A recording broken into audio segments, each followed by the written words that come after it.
Welcome, everybody. Welcome, Eleanor Hayward, and welcome, listeners, to A Call for Love. You are in store for a great treat today because today, Eleanor and I are talking about the transformative power of energy healing. We discuss Reiki energy healing, and it is a profound tool. If you don't know much about it, you are going to get the whole lowdown because it is not only just a personal and spiritual practice, but it helps you really become grounded, balanced, and aligned with inner healing. And so Eleanor, my guest today, is not only a dear friend, but I have actually been blessed to be in her healing hands. And she offers a unique combination of body work and inner work, blending Reiki with acupuncture, tapping, massage, and her signature miracle mindset mentorship. So whether you're curious about energy healing or seeking personal development, Eleanor's empathetic and intuitive approach holds sacred space for your healing journey. And Eleanor works both online and in the Hamilton region of Ontario at a special studio called Be Yoga and Wellness. And she offers a range of services to guide you on your path of empowerment, embodiment, and evolution. So welcome, Eleanor. Welcome to A Call for Love. Thank you so much, Linda, for the invitation. I'm really grateful for this time in this space, and I love connecting with you. We've got several things in common that we're weaving, and Reiki energy is certainly one of them. It's been a very powerful part of my journey, and I'm glad to share some information and some perspective about it with others. Yes, we had such a great talk leading up to this interview that I feel like we've already been talking for a while because we are truly intertwined. And as, of course, people heal themselves, but as conduits for healing for others, we really share a lot of similarities. And so it's a real true gift to have you here to share this conversation. And to begin, I just wanted to say that, as both Reiki masters, we both share this passion, but I'd like to know your personal journey and how you got started with Reiki. What initially drew you to this energy healing work? And as you discuss this, maybe discuss in your mindset what Reiki energy healing is. Yes. So I was first exposed to Reiki when I had a complementary modalities course that was part of my registered massage therapy program. Sorry, massage therapy program at Sir Sanford Fleming College. I guess it was around 2003 or so. And I was a very logical, analytical, skeptical human being back then. I was of the mindset that if I can't see it, then I don't believe it.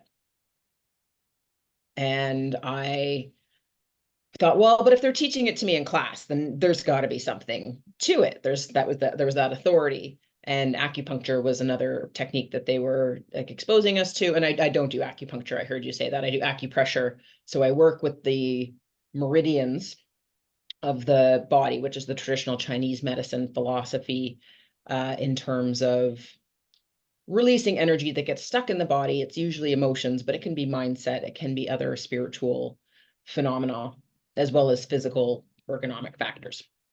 So a lot of people have heard of this flow of qi. That's like whether it's Tai Chi or Qigong or some of the other energy disciplines that people can practice.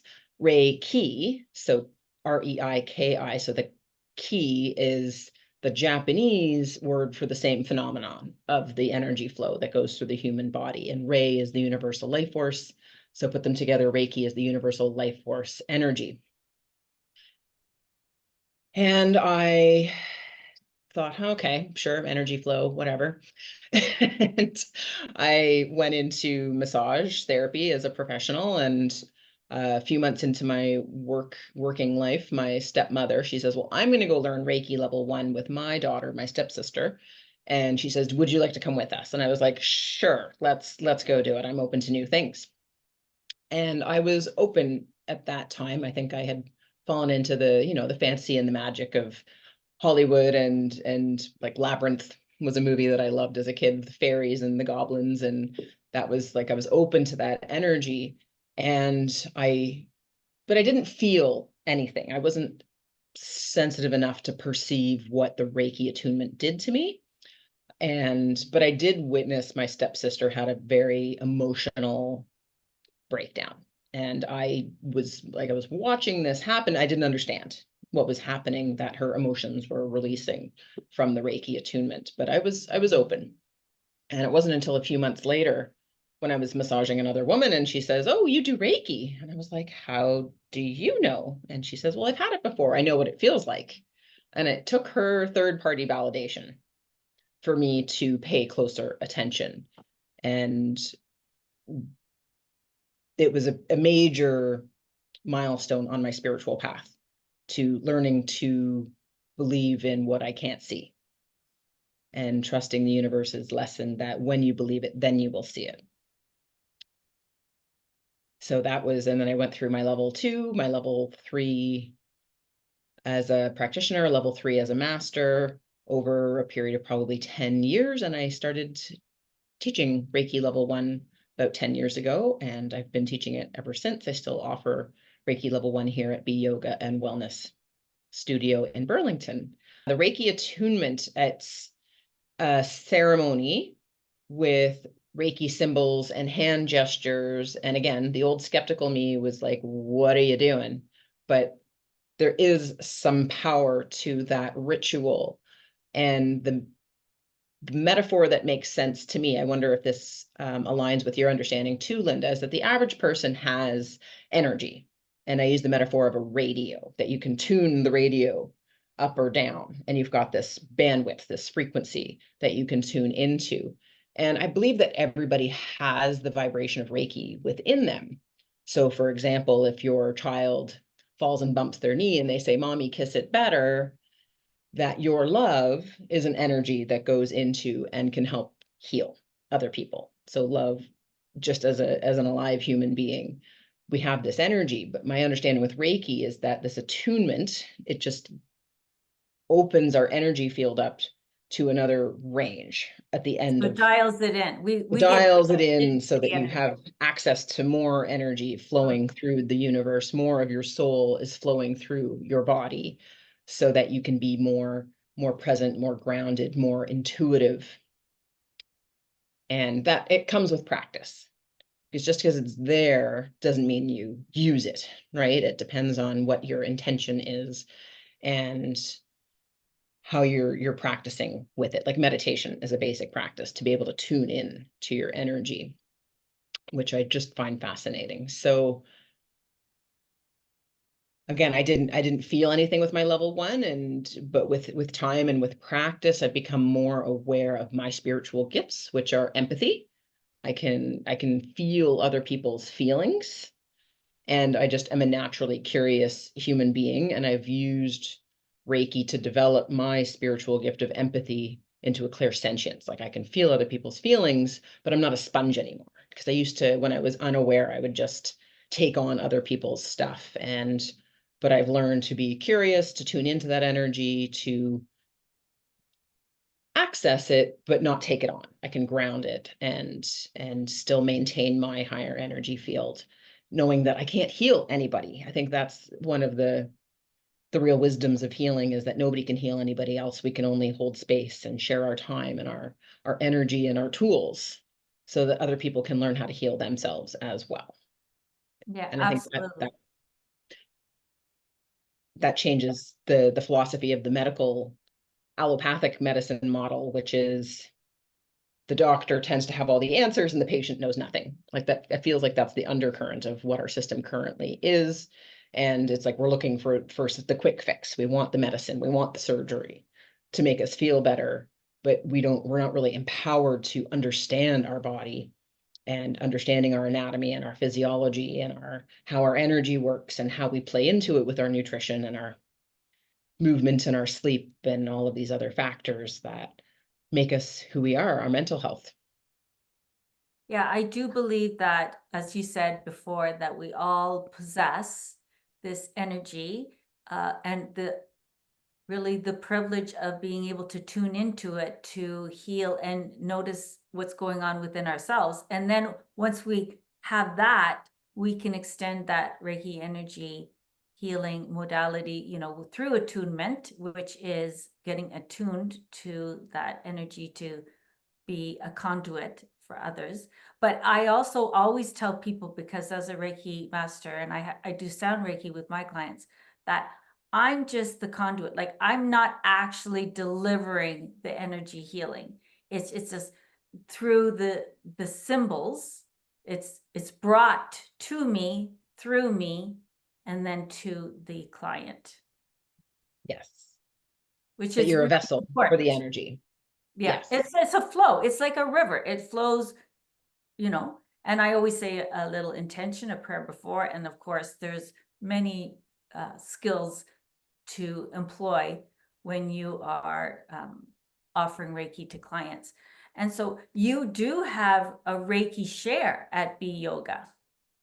I do, yes, because I've taught so many people Reiki level 1 that to give people place to practice, because it's a philosophy, it's a perspective, it's an opportunity, but it doesn't mean that you're going to do it, right? So the Reiki share creates space for them to come to share, what our challenges are, but what our wins are, and to hold space for each other, share our resources, and practice, because it's as the recipient of the Reiki, you have a sensation of what might be happening for you within your body. A lot of people can feel hot, like my hands are hot when you're receiving it. Some people are like, your hands feel cold to me. And it's like, okay, whatever you need, but it feels like a pulsing, waves, tingling. Some people see colors. Some people actually get visions. Other people will have an emotional release when they're receiving Reiki. Other people have visions. Like, it really does depend on who the individual is and what that energy brings for them. And it's just getting to understand and how do you perceive that energy. Other people fall asleep and other people feel nothing. It depends on who you are. But when you're actually giving the Reiki, that's a different experience as well, because you might be able to tune into your intuition, your clairs, as you will, your sixth sense. So some people can pick up again on the emotions that I tend to. Some people will get visions about what's going on for this person. Some people will hear auditory messages from their guides from what's going on with this process. And other people, again, other practitioners, sometimes I don't feel anything. I just trust that the energy is flowing as it needs to. There's an intelligent flow to this energy, that it goes where it needs to go. And it's never ceases to amaze me. And the number one piece of feedback that people share is that they feel lighter afterwards. They don't feel so heavy and dense, because Lord knows this world is really fearful and really dense and scary at times. And it really takes us to learn to become the eye of the storm, to not get swept up in the chaos. It takes practice to see the chaos going around and maintaining an inner peace. And Reiki has been a key, play on words I didn't actually use, but it's been key to my inner peace. Ultimately, it's been part of my path. Would you agree? Oh yes, I find that, it's true. I took my first level 1 and received attunement, and I was like, okay, yeah. And I actually quite used it in my life just at that point, because as a school teacher, I'd have yard duty, and Mm-hmm. a child would fall down and bump their knee or Mm-hmm. elbow or whatever. And I really believe that we are intuitive, powerful human beings. And so I would say to the student, put your hand on it, give it a little rub, Mm-hmm. send it love. And they would. And I was just wanting them to send their own healing to their own body. And then of course I would, if it was okay with them, I'd put my hand on their back or their shoulder, and I'd say, well, how are you feeling now? And just that little bit of intention, that self-soothing, as mindfulness says, and the Reiki energy, because as Jesus too, he had the laying of hands, and I just believe that was Reiki, the energy moving through his hands to the peoples. And so it's been around forever.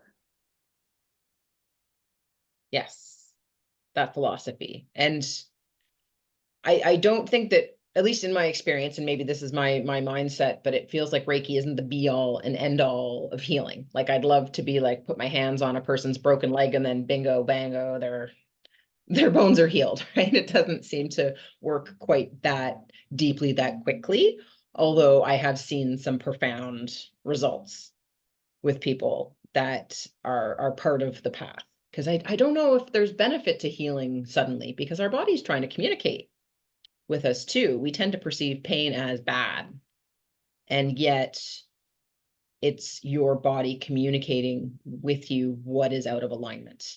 And it could be like a physical alignment, like your bone being broken, but it could be more of an emotional alignment in terms of we are meant to be love, like we are love on an energetic frequency.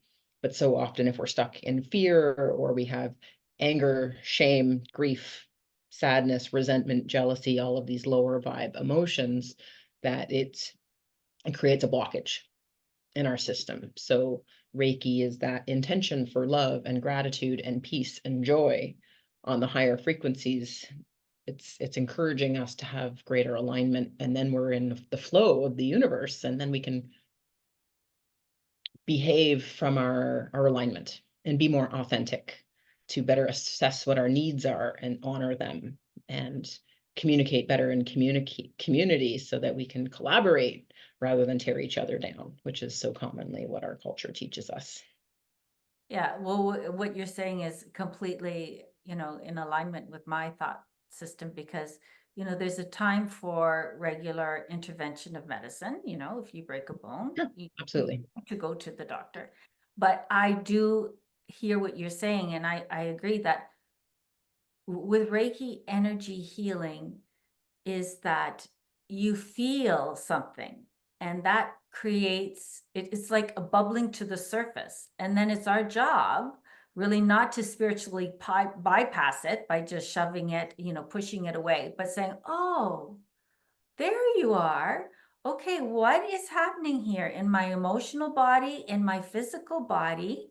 Isn't this interesting? Okay, now let's just hold space for it and then move through it. It's not like snap your finger kind of process. It's an awareness. And you're right, your body, there's so many books, Louise Hay, and other people. Your body speaks the truth. So are we listening to our body? Because it's our emotional body is being expressed through the physical body.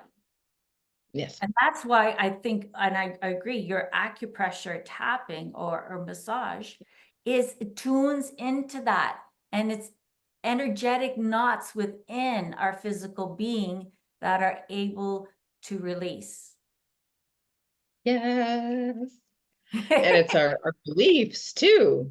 Because again, if I'm skeptical and I come into a Reiki session and I'm closed and I think that you're full of shit, then it's not gonna flow, because the mind is very powerful and closed. But if you come in curious and maybe that there's an openness, so oh, that's interesting, that as your word, that it's then there's openness and it can flow.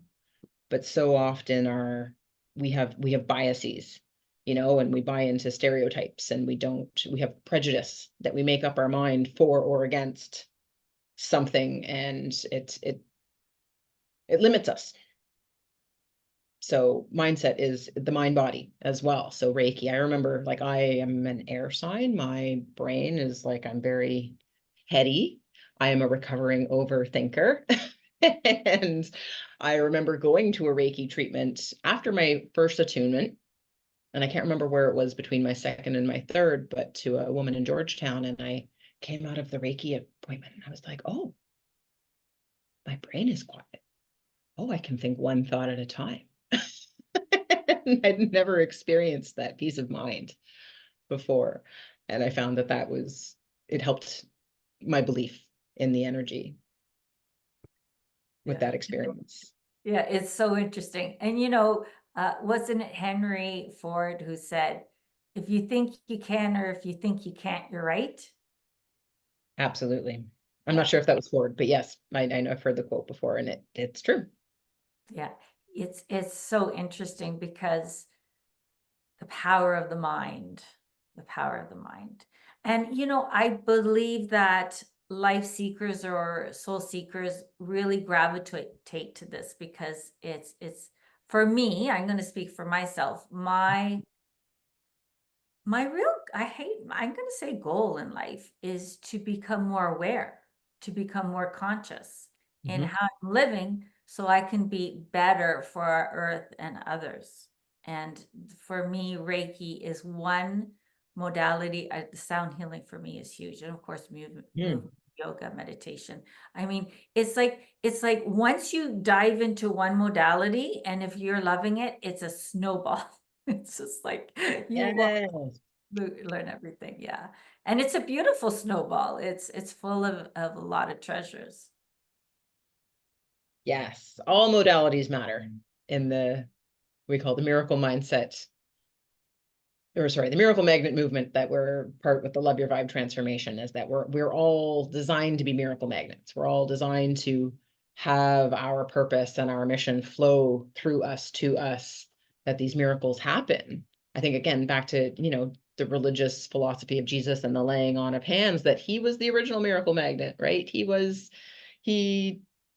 walked his talk, and he was this being of love and acceptance. And Reiki is again another term that I think accesses that energy and that healing and that wellness, and to be an example of how we can each live our lives and be live in community and live in peace. And we're learning as a community, I think, and all modalities matter, that whether it's acupuncture or massage, meditation, yoga, but it's also nutrition and all of these other, like, they all matter. There's like NLP, for example, is not one I practice. Hypnotherapy, but even regular traditional therapy, there is benefit to medicine and surgery. I didn't mean to dismiss those. There's a time and a place, but it's about how do we empower people to understand what it is that they need, rather than anybody else pushing anything else on anybody and saying, this is what you need. It's how do we learn to sense that, and plant medicine.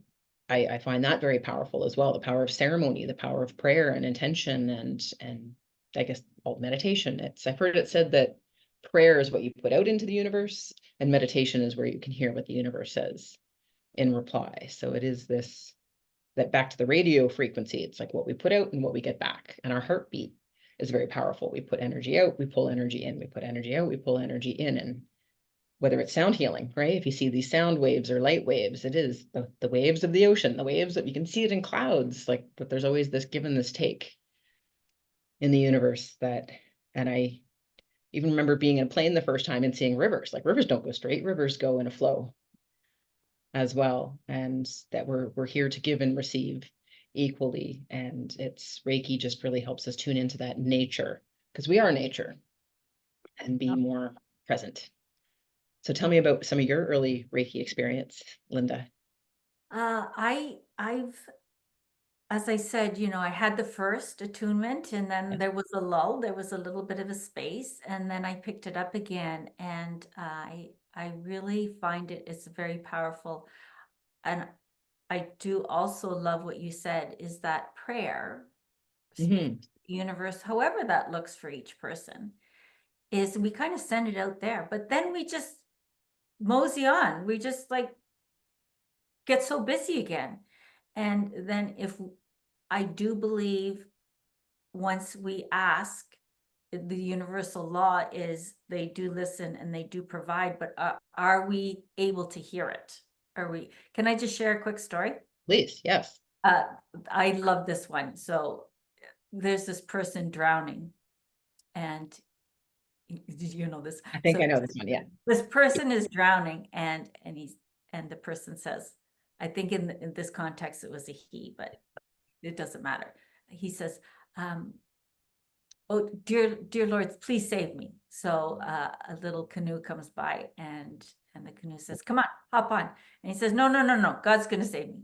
And so the canoe leaves. And then there's a motorboat that comes by, And the mother was like, come on in, get out of the water. You're going to drown. And he says, no, no, no, no, no. God's going to save me. And then a big ship comes by and offers him to save him. And he says, oh, no, no, no, God's going to save me. Well, of course he drowns and he goes up to heaven and he says, you didn't save me. And he says, what are you talking about? I said a canoe, I said a motorboat and a big ship. And so are we really seeing the signs? I mean, it's a really great story, but it's just a reminder. And if we're so busy in our life, and this is what I'm saying, we're so busy. So we put it out there. Are we able to receive it? I notice for me that I receive it sometimes through my physical body. I get like a stomach cramp, or I get, shoulder this, or a headache, and then creating this silence and stillness to kind of listen, and then going to a modality. Of course we can do it for ourselves, but it's a real treat. It's a real treat to be able to go to somebody else. And I'm getting a treat because next week I'm going to visit you. Yay. Yes. And because people hold space for each other, and that's what you said, holding space. I feel like holding space is a gift. It's a skill that not a lot of people in this culture can do very well. Because often when we say, okay, oh, I'm having a pain, people are like, oh, I'm having a pain too. Which means that they're hearing to react. They're not hearing to listen and to understand and to ask questions. Tell me about your pain. And when people can ask questions and witness us in our full authentic power, and that can be, like, for example, I had a session with Elizabeth here at Be Yoga the other day, and she just held space and asked questions, and I was able to sense, it's like, okay, I'm feeling this resistance here, and went into some healing in a relationship that I had some hard feelings still about being mistreated, and I was holding on to that, and she was able to just hold space for me to cry and to get it out. And I'm feeling like it takes some time to process and integrate and feel like, how does this feel in my new alignment now that there's less of this heaviness that I'm carrying around still?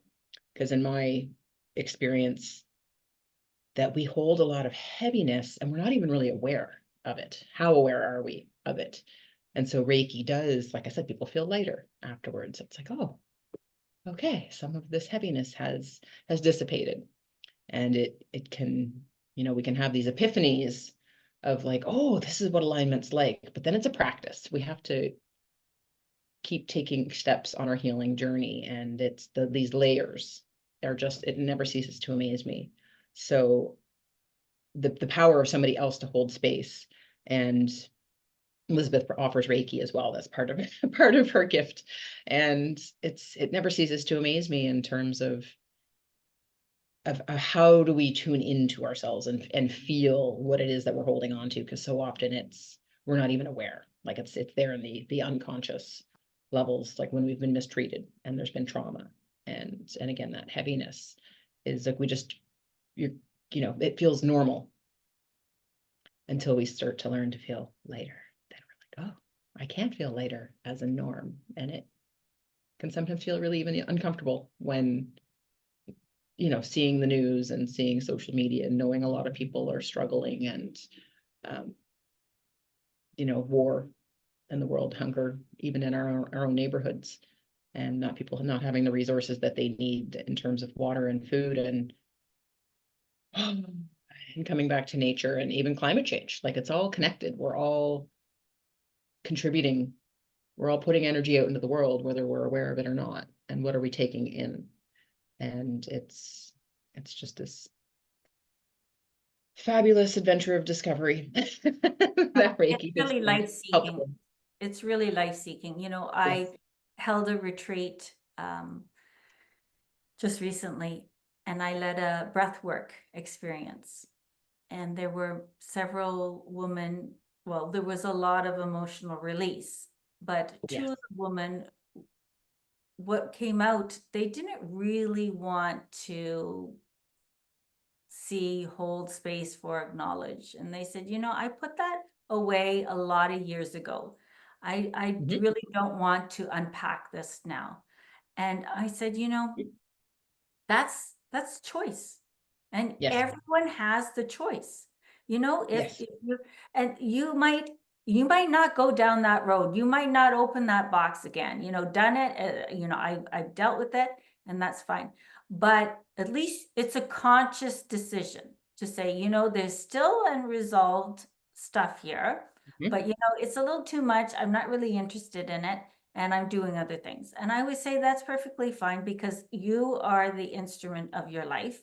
But if you do want to unpack that, you can unpack that in safety and in love and in kindness, with support from many modalities as we both offer. So I think that would be my wish for everybody, and especially a call for love listeners. Breath work is incredibly powerful in releasing that, expressing those things, and the power of choice. Again, back to the power of the mind. You've made that decision to like kind of keep that box closed, because sometimes the mindset is, I don't want to appear weak in front of people.